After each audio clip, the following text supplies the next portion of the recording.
suliranin nilang isinusulong ang diwa ng debosyon, bayanihan at pagkakaisa sa kanilang pamayanan.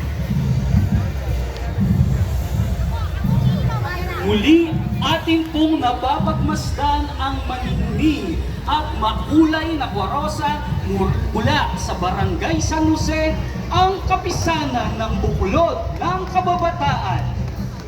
Ang nasabing karosa ng kapisanan ng Buklod sa Kababataan ay idinisenyo ni Mr. Jeffrey Breñas.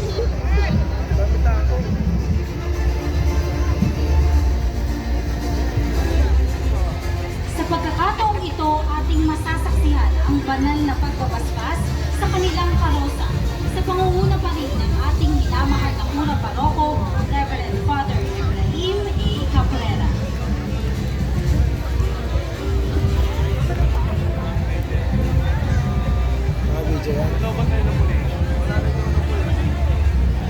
Ay, kuya, sa balita.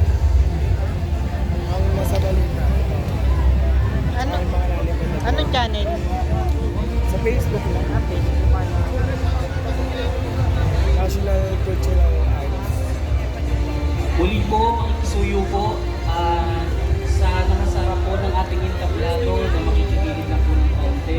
Mamaya-maya lang po ng konti habang pagkumandaran po ang ating karosa. Upang sa ganun po, ay magkaroon po tayo ng maayos na daloy ng takbo po ng ating karosa at ng ating mga sagala. Muli, maraming salamat po.